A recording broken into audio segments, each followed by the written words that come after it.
Ladies and gentlemen, this is internet personality Vangelus here with the final installment of...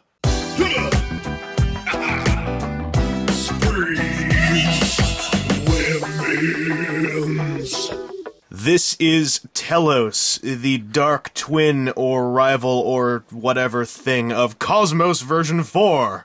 T-elos does look rather similar, and instead of having a big dragon skull thing, she's got these twin triple Gatling cannons, which actually is a bit of a cooler look given the dark nature of her design. It just makes her look kind of badass, like I'm gonna blow through the hole in the side of the ship and nuke a sun with bullets or something like that.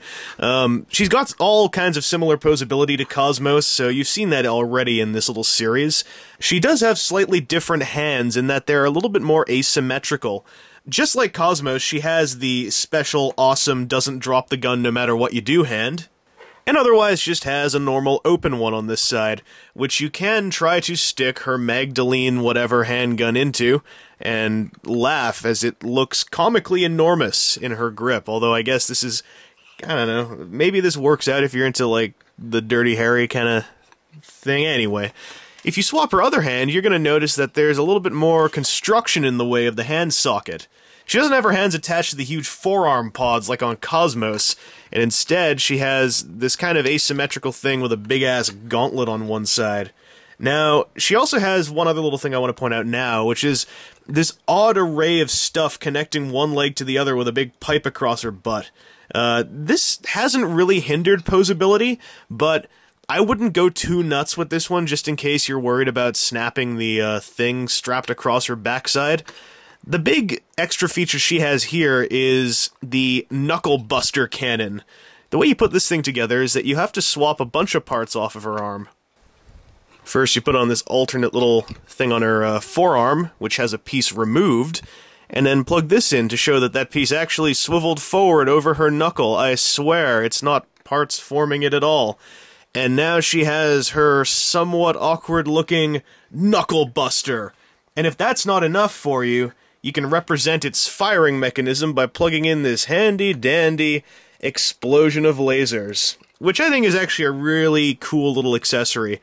It makes for some decent posing, it makes for some cool display, and it's one of those features that I wish was on more toys, like laser blasts that you can stick onto the nozzle of the cannon.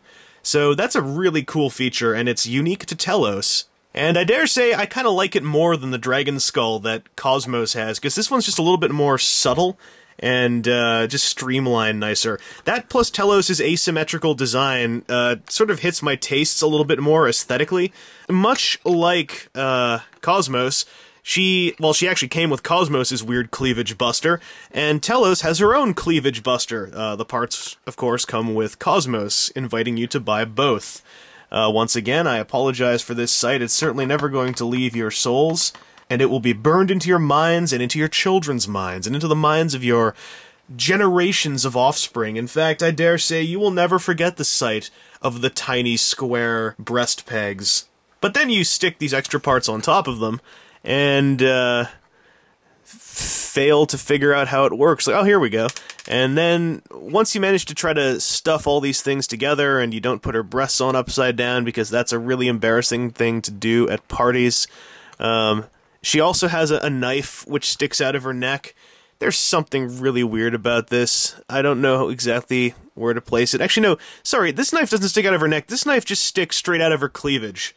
So she has a knife sticking straight out of her chest, and prongs and stuff, and I'm guessing it shoots a laser, but this just, I don't know, this doesn't work for me at all. This just looks really odd. But hey, you know, it's, I guess, video game accurate. So I'd say if you were trying to choose between T-elos and KOS-MOS, that would be a mistake. If you buy one, you really need the other. And that's kind of why I'd say they're not all the way worth it at their retail price.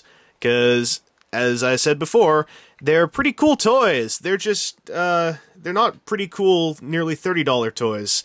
They are, no matter how much they sugarcoat it, they are still motion revives.